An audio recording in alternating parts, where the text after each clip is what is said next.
Welcome to the Wellness for Women show, where we talk about life, weight loss and everything in between.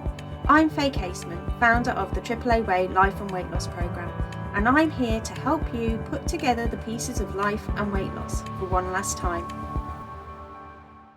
This is an episode of the Wellness for Women show, filmed live in the free Facebook group. Managing stress for wellness and weight loss. So give me a little banner up. Managing stress for wellness and weight loss. Okay, so I've got some positivities coming in. Good session at the gym after a truly stressy start to the week. Yeah, that's good. So managed to blast out some stress, and then you've had dinner with a friend, which is lovely. Got somebody else who's been doing self-care retreat in a hotel. Very nice, and going for a swim in a few minutes. Love it. I love it. Yes, all very positive things. Definitely want to hang on to those, celebrate the wins daily. Okay, so managing stress for wellness and weight loss. So let me know in the chat, are you or have you been feeling a bit stressed out, feeling a little frazzled, feeling a little overwhelmed? If not, you're not alone. Stress is a common problem for many people. There'll be ebbs and flows. Sometimes it's harder than others. And that's me included. At the end of the day, I have my ups and downs just the same as the next human being, but it doesn't have to control your life. There are things that you can do to manage the stress and ultimately look to work on keeping your wellness and weight loss in check at the same time. And at the end of the day, you deserve to feel as good as you can, both mentally and physically. And so I'm here to let you know that with a little bit of time, a little bit of practice and a little bit of patience and thought, you can take back control of your life and start to manage stress in a healthy way. So again, give me a thumbs up in the chat if you are ready to knock stress on the head. So I'll give that a chance to catch up as well and see the thoughts coming in. So let's get you started today. Karen, yes, you've had a very stressful week. Bless you. I feel for you. Oh, bless you. That's obviously a really, really difficult week that you've had there. I'll be thinking of you. By all means, reach out to me on Messenger if you need to. So let me get you started though. So again, for those who don't know me, who are watching on replay, I know everybody who's currently watching, has had some kind of interaction with me, whether it be messengers or is an acquaintance or friend.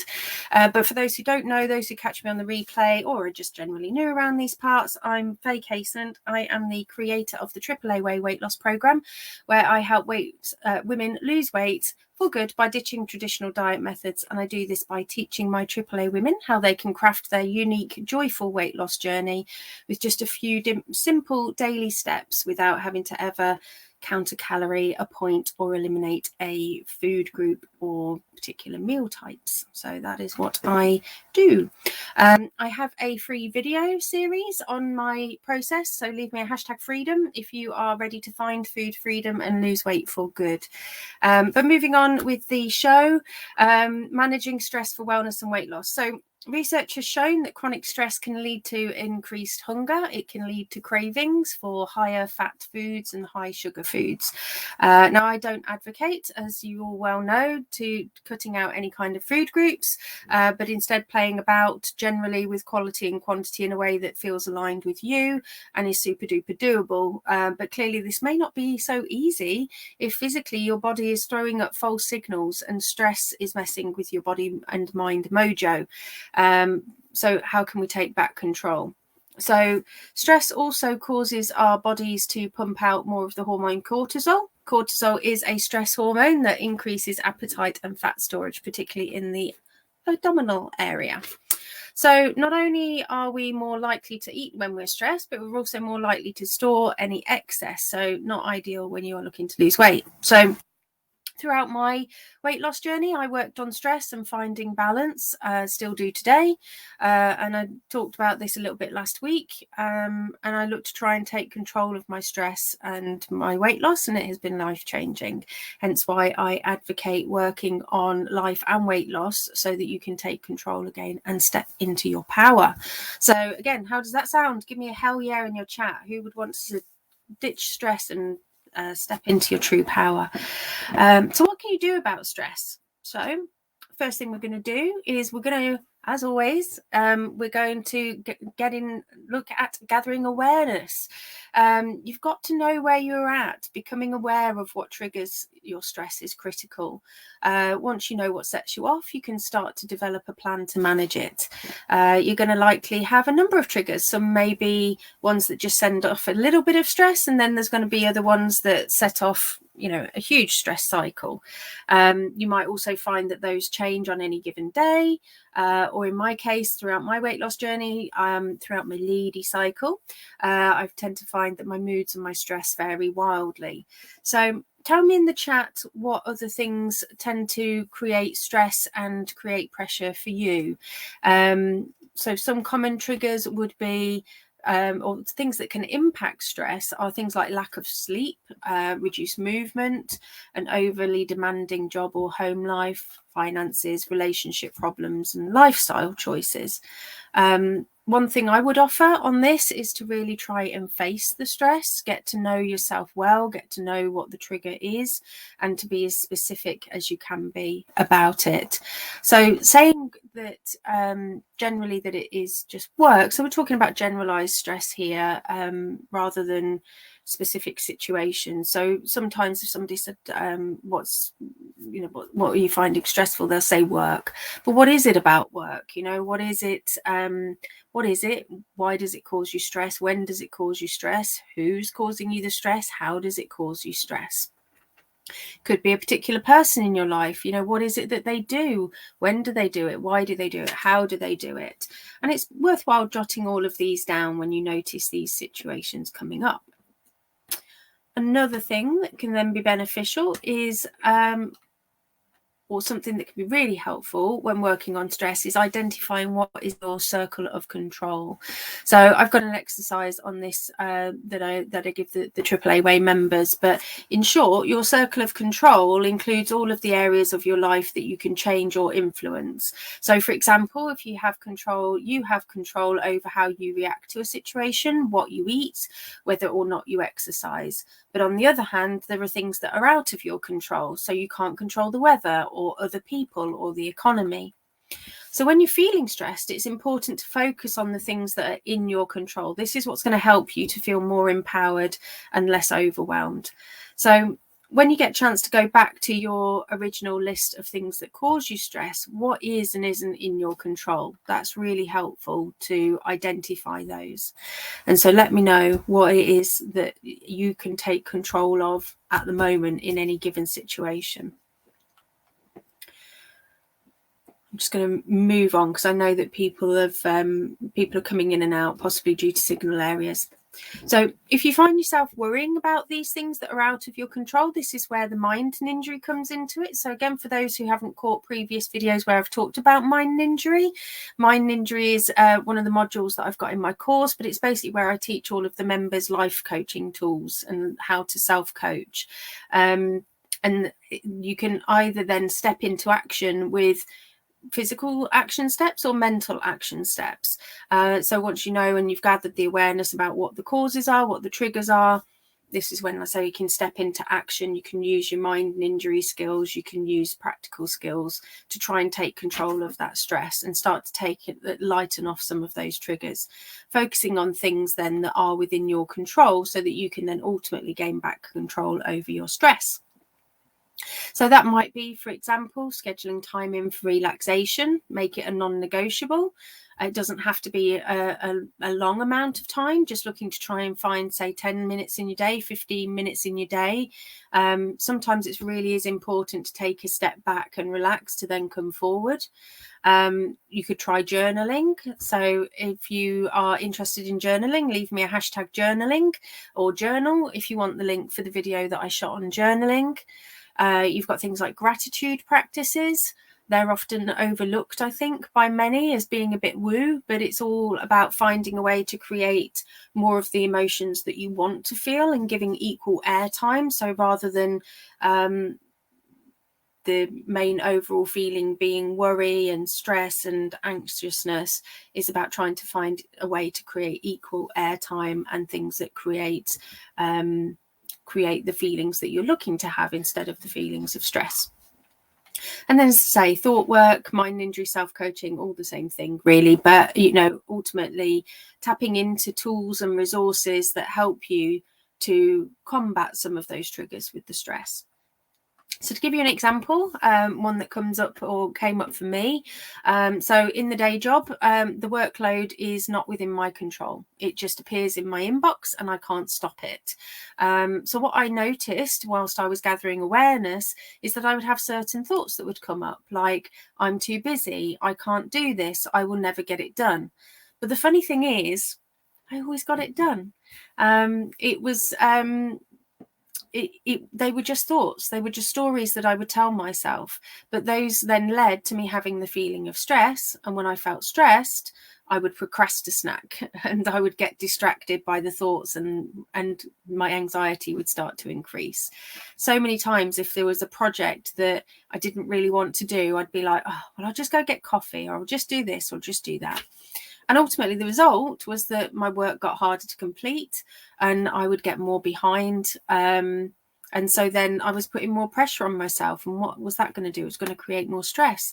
And then because of the procrastinating, you know, my weight loss could have been impacted as well. But by now I've identified that.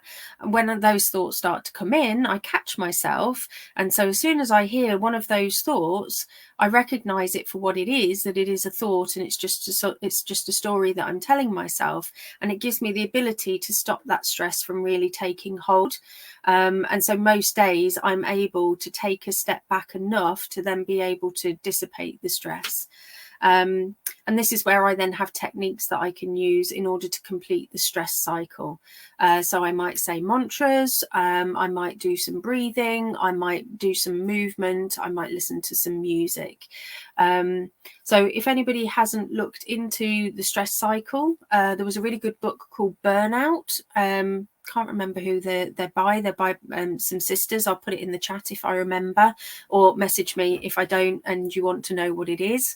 But it's all about completing the stress cycle. So again, if you think back to caveman days, we were being chased by tigers left, right, and centre, or dinosaurs, and so that we have this stress response. We have the fight, flight, or freeze, and when we have our modern day stresses, it still sets off that prehistoric tendency to want to, you know, run, fight, or pretend to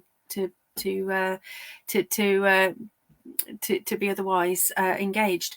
And so what you need to do is complete the cycle. You basically need to be able to convince your body that you are safe, that you are not being chased by a tiger.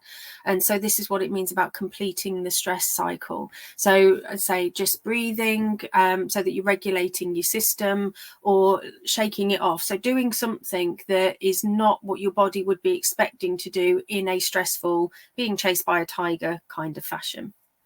And that will then calm your limbic system down.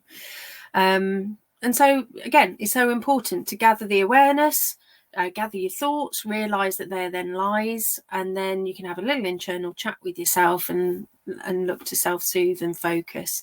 So as I say, the work ultimately is not within my control, but if I can take that step back, I'm then more focused to be able to then deal with that work, and ultimately I have the power to choose how I show up in that moment, and it changes everything once you learn how to do that. And your other part is that you want to commit to figuring it out. So holding yourself accountable and committing to figure out the root of your stress and continuing to take action is absolutely critical. You can choose to try and ignore the stress and battle through each day, but ultimately that is just like trying to hold that balloon underwater. And you can only hold it for so long before eventually it's going to pop up and smack you in the face. So my book, it's always better to be as proactive as you can be. Try and get ahead of the stress before it builds up too much. So again, if you know what your triggers are, you can try and take proactive, preemptive measures before you get into that situation, and then having some tools in your toolbox so that if you are heading into that, or you notice yourself stepping into it, how can you take that step back? So again, that might be a case of scheduling in some regular check-ins with yourself throughout the day, setting aside a bit of time each day or week to reflect on, you know, what kind of things are coming up for you, what are you thinking, what are you feeling, what's causing stress. And it's also important, as we've talked about in previous weeks, to be gentle with yourself at the end of the day. You know, if self-love, self-compassion, it's all really, really important for long-term success in anything that you're trying to achieve. So the other video that I did was on self-compassion and self-love in weight loss. So if you want that one, leave me a hashtag self-love. But the principles that I talk about, it goes the same for stress too. Ultimately, if you are fighting reality, if you're judging the fact that you feel stressed, that you shouldn't feel stressed, that's just creating suffering on top of an existing situation. So if you can move into a place of acceptance, then that's when great things can happen, because then your path becomes a little bit clearer. So that doesn't mean acceptance doesn't necessarily mean just accepting that you've got to accept your lot. What I mean is, like, you're just not adding that extra layer of judgment. You're accepting that it is what it is, but how do I want to move forward? And then you're taking charge of the situation. And ultimately what that does is it moves you from being in victim mode to victim of your circumstances to moving into being the creator of your own life ultimately. So lasting prompt for you to take part in today is, what is the next easy step that you could take? How are you going to hold yourself accountable to that easy step? And then let me know how you get on. So quick recap, get my teeth in. Ultimately, stress is a normal part of everyday life, but if it starts to affect your day-to-day activities, your eating habits, sleeping patterns, that's when you need to take notice and look to try and make some changes. You don't want this type of constant worry and anxiety to end up impacting on your overall health and well-being as well. So I'm offering to assist, take steps today in order to take back control of your life and your weight loss and your wellness, and start to step into your true power. Okay, so that's it. It's a little bit shorter this week. Remember that the AAA way is open for you to join. You do not have to battle through life and weight loss alone. I can teach you, coach you, and mentor you through it for lasting change. All you need to do is drop me a message and we can book in for a chat. And yeah, other than that, that is it for this week. If you have got any questions, leave them in the chat, reach out to me. And I hope that you all have a pleasant week, and I will speak to you next time. Bye for now. Thanks for listening. And don't forget, if you want to boost your life and weight loss the AAA way, check out the relevant links for today's show in the description. Speak soon.